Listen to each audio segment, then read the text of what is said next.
I really look forward to this discussion because I'm quite sick of dealing with this question on and off. Okay, why haven't you considered people for manufacturing when we do various exercises? One of which is Hottest Young Executives, which Sonal is very familiar with. She helps us with a short listing of names. And year after year, we find that names from the manufacturing segment are lagging, in fact, growing smaller in number. And as I deal with people across, I find very few people really passionate or talking about the segment. You had, of course, the FMCG segment, which was very preferred by people at campuses. You have consulting companies, you have investment banking. Telecom became the next big wave after, of course, IT. And then now you have e-commerce companies. Where is manufacturing lost in all of this din? And I would like to throw open this conversation, this debate with you. I'd like to start with you, Mr. Shashikant. What is really happening? Do you know, is this perception really felt at all that manufacturing is losing out? Do you feel it? Well, thanks for inviting me to be the opening batsman. It's not very, very easy these days, but nevertheless. Actually, I have a very, very different take on this subject. My belief is, if you say manufacturing's loss of attractiveness is a very natural, normal phenomena. You acquire attractiveness over a period of time and you also start losing it. There are always different industries that come up. There has never been a point in time in the history where there is no new sunrise industry at any given point in time. Even if you go back to the Industrial Revolution, you started it by taking people who were in agriculture. What happened to agriculture? It may have received a setback initially. Agriculture is thriving and they are doing very, very well across the world. If you are looking for the best situation available every given point in time, that's never going to happen. There will be newer players coming, there will be newer industries coming, the talent will always fly. So I think it's a question of mindset of ownership that actually prevents us, and I don't believe that there is a huge problem staring at us. There are problems staring at us, but they are not so huge that we don't have solutions for them. That would be my opening position. Sure. That is indeed, one could call stirring a hornet's nest, or one could call it indeed very radical thinking, which comes from a group like Aditya Birla. Would you like to take that on, Prabir? You don't need the best. Define hot. What is hot? And owning, the whole obsession with owning. I mean, he's thrown some 2-3 extremely edgy thoughts at us. So the good news is that I agree with a fair bit of what Shashikant mentioned. I completely concur on the right talent definition. You don't need engineers for every job and a lot of that. But I don't agree that we don't have a problem. We have a huge problem. And I think the solution lies within manufacturing. And we are not speaking as HR people. We are trying to see it from... So why do you need to hire engineers? I share similar experiences because the ego of that manufacturing guy is better fed because he says, I've got 10 IIT engineers working for me, or I'll bet for 3 months, 6 months, 1 year. What did you achieve? Why would you not go down what I call the education value chain? So I completely am with Shashikant when he makes that comment. So I believe that there is an issue. There is an issue of manufacturing leaders, which is more geriatric than is needed. Industries are absolutely want to try and take bets with younger leaders. Why should a plant head be 55 years old? Why does a guy not retire? And this is the problem of the old world. Because you think till the guy is adequately grey, he won't, you don't take a risk with that person. From my own experience, you hire an IITian, and I still stay with Shashikant's point, you may not need an IITian, but the fact is I worked in some very big corporations where even 3 levels below a plant head, you don't have a tier 1 or a tier 2 candidate waiting to be a site or a plant head. What does it talk about talent erosion? What does it talk about attractiveness? Everyone wants to say that I want to rub shoulders with the best. It is up to manufacturing to decide how you want to reposition yourself as the best. I think it adds a huge impact to a country's GDP, to actually effective nation building. But the challenge is if manufacturing is going to be living in its own cocoon and blame the new world, it doesn't help its cause. So I think as we go along, we will have opportunities of sharing issues, but define talent right. But I think there are big problems, and big problems are about what identity, what attractiveness, how do you build your brand capital for a person who's exercising a choice to say, you know what, it is an exciting area for me to be in. It may not be for everyone, but even for those possible catchment, you know, you've already shut the doors out because you're suffering your own inferiority challenges. And that, I think, is something that we should discuss through the evening.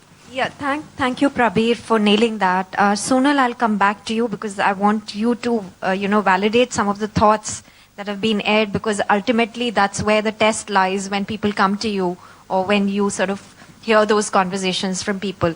Coming to you, is there a perception issue? Do you feel that there is a perception issue as far as manufacturing is concerned? Yes, I agree to some extent there is a perception issue. What is happening now in IT, that they understand that the content is no more attractive, okay, the job content, because there is a continuous de-skilling which is going on. Just to give you an example, in 2000 I used to go to IITs to hire software engineer, giving about 300,000 rupees, 350,000 rupees to do software development. 14 years later, we go to a BSc college or to a tier 3 engineering college, give them little less, 300,000, where the inflation has gone 10 times. Still we are getting people at 300,000 and getting into IT. But most of them has gone down from IITs to tier 3. And some of them are going for graduation level people. Whereas in manufacturing, if you see, the core companies are very focused. Today, what we are doing in CET, so we choose which other institute do you want to go. We choose the specializations. We'll go to IIT Kharagpur, we'll go to University of Baroda, we'll go to Cochin for rubber technology, and we will engage with people, we'll talk to them, and we'll put them at a higher salary level. We will talk to them about the career that they can make and get them in. Because at the end, what I would do, even if I have a 1 billion company with 5,500 people, what I need about 25, 30 good people coming in at the bottom of the pyramid. So the good news, what you're saying is that the reality check is setting in even for the IT segment, but there is a perception, but it can be managed. Okay, because the IT sector itself is going through a reality check, and people are now realizing that it is no more glamorous. Adil, let's hear it from you. Do big companies have the comfort of their size where they can expose people to different tasks, different profiles, whereas, the same might not be possible for a medium enterprise or a smaller enterprise? I mean, manufacturing is not only about large conglomerates, it's also about the little nuts and bolts and the smaller organization that make up for the space. So it's very funny that suddenly in September 2014, Rip Van Winkle woke up in India and said, "Make in India." Whilst 41% of India's GDP is contributed by manufacturing sector. So it is not a sector that's brand new to India. It is not a value chain that is unknown to India. But of course the new government, like many other new governments which are out here in India before them, has identified that if they really want to go around creating wealth for the nation, like it's rightly said, if you read Babatosh Datta, who's one of the finest economists India ever had, says that a nation can create wealth only if you grow, mine, or make. Only if you do any of these three things in the long run can you create wealth. Otherwise, everything else is ancillary and arbitrage takes over a period of time. Okay, the powerful G-force, the give, get, guard and grow, or and maybe guide. Not necessarily. And guide. Sonal, coming to you, you've heard various of these thoughts. The fact remains that hiring in the manufacturing space has not really taken off, and that's for a different reason altogether, because because of the lag, the economy that was facing, and from what I hear from various recruiters, of all the segments, manufacturing has been a little sedate as far as recruitment goes. But that is, of course, sentiment at a mass level. What is it that you hear from people when it comes to recruitment space, when it comes to manufacturing? So a couple of things coming in as a sort of tail ender here in the batting order. One of the comments I will make, having been in the recruitment space for 21 years now, is that I completely agree with you and Shashi that there are waves of what is fashionable, what is sexy at the time, and where the so-called cream talent of IIT and IIM gravitate towards. But this is not a problem that is unique to manufacturing. It's every industry is facing it. IT is facing it today.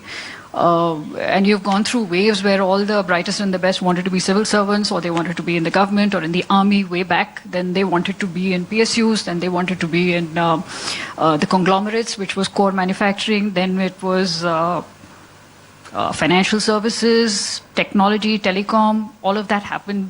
Private equity, .com, and now today it happens to be e-commerce.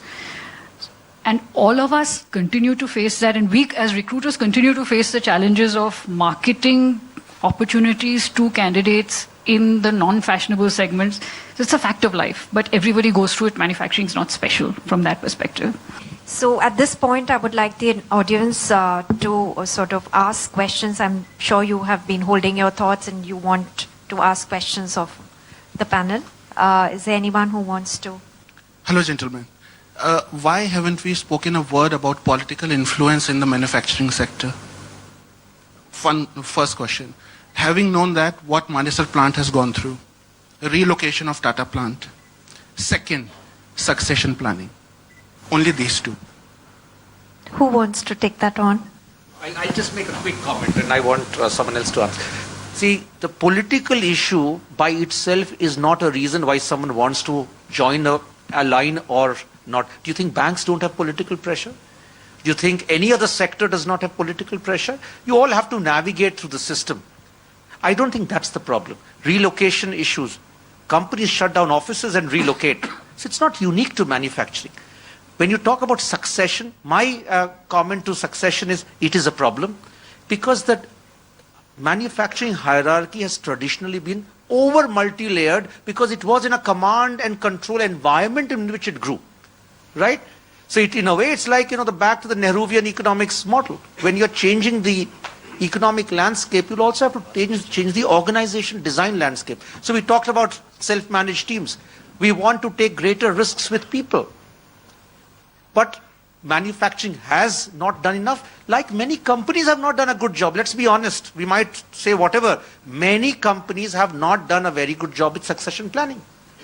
And manufacturing makes it worse. And therefore today, the young guy who comes in with, dreams that he'll be a plant head or a manufacturing head or whatever, he doesn't feel that, he's going somewhere. And that is where cynicism, that's where despondency, and he looks around and he feels to be left behind. So I think we have talked about that. But the other two, I personally don't think are big. In fact, I want to take a little twist on your question. Have you realized over a period of time, industrial relations, which used to be the core route from where all HR guys grew, is a dying talent? Today, none of the guys who are graduating from any premier institutes want to even prepare themselves for industrial relations, which is the basic foundational skills that you will require once manufacturing becomes a critical thing. So it's suddenly the emergence of the brighter, sparkier tertiary sector is taking us away from developing those skill sets, which are the real-time skill sets required for manufacturing. A lot of mergers fail because of people issues. I'm told that almost 30%, the failure rate is almost as high as 30% when it comes to mergers not working out because of people issues. Historically, you've had terrible examples of mergers because of people issues not working really well. And more recently, one is noticing that in the airline space, that I'm told that a lot of mergers and buy-ins don't work because of cultural differences, because the way people work are so entirely different that things just don't sing along as they were supposed to sing along. I would like to open this with you, Ajay. Would you like to have some opening thoughts on the subject? Sure, glad to. Very specifically coming to people or talent, there are two, three things which are most striking when you look at why mergers and acquisitions are successful or why they fail, either or. The first and foremost would be the kind of deal model you are having. I mean, what is the key strategic reason why an organization has acquired other organization?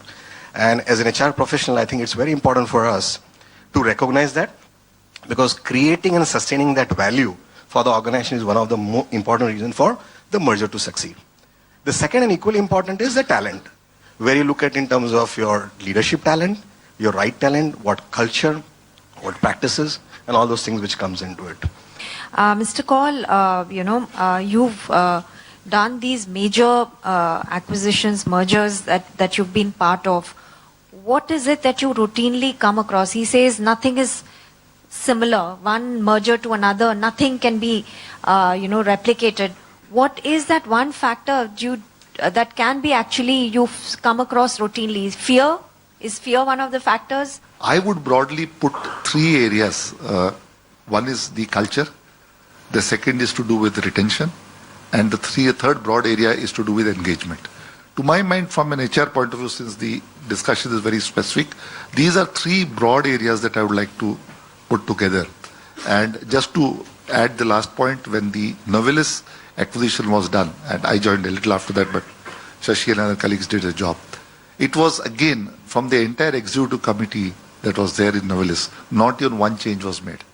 Yeah, Rajeshwar, you would like to share? I mean, he's almost dismissed the fear factor completely. But all said and done, there are cultural differences. Sometimes it is not that ready-made, despite the signaling that the company can do and their best intentions. The fact is that people are distrustful, and this distrust tends to grow when people are from different geographies. What is your sense of it? It all depends. The starting point is what is your strategy of acquiring. That is going to determine all other things. And I'll also like to differentiate between an acquisition and a merger. An acquisition will have a very different HR connotation as compared to a merger. And if it is both acquisition and merger, then it's a very, very big challenge. For example, normally one would phase it out. If we were to take example of Satyam, it got acquired by Techem and then it got merged, of course, after some time. Same we did for Punjab Tractors. We acquired Punjab Tractors and 2 years later we merged, but the dynamics were completely different.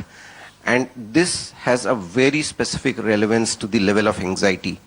And it's basically, I think Vineet did mention, what are the signals which you send to people that, the top or key positions are going to be, occupied by who all.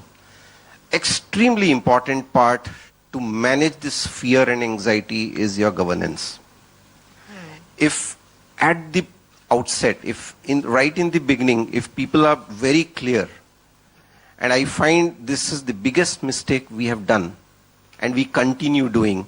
We have not thought through all aspects of governance before even getting into the acquisition. Do you find, in your experience, people discussing the people value of what they want out of when they merge with another company or they acquire in a company? Do you find people talking about the people issues first? Or they talk only about the numbers and the market and all of that? In my experience, the deal maker, if you talk about the strategic think tank which is leading the transaction, I think the key aspect which is driven is people. Because especially for certain sectors like services sector, if you don't have the people, what are you really buying? If you do not have the CEO of the company who is managing the customer relationships, what are you really buying? So absolutely it's inherent in the process. But I think the flip side to that is a success factor to that is how you deal with those situations. Because you will face significant challenges. you will be facing significant cultural issues. So it is the maturity, and it is to deal with those challenges will define the success of an acquisition. Sure. Inherent in a merger and acquisition situation is a potential victor-vanquish fear. A fear of victor and vanquish, potentially in any merger and acquisition situation. This leads to three things: a certain element of initial polarization between that group and this group. It leads to anxiety, rightly pointed out, a huge amount of anxiety. And it begins with an element of distrust. So there is this polarized group which is not willing to trust because it believes that they have taken over. I am the vanquished, they are the victors. And therefore, the entire deal works with a certain negative scope. The first time I negotiated at Stenlo, this time when we took over the Shell plant, the union clearly told me, we are very happy with our culture. We have no desire to adopt the Indian culture in UK. Upfront as a affront to the whole thing. And we had to then explain to him what it meant. So please, for a minute, don't believe that you are going to, the greatest blunder that most companies do in mergers and acquisition is to believe that you are going to create a mini India wherever you go, or your culture into whichever setup you take in. You've got to be respectful of the culture of that enterprise and identify what you want to integrate and what you don't want to integrate. So you should, number one, not go with a sense of cultural jingoism.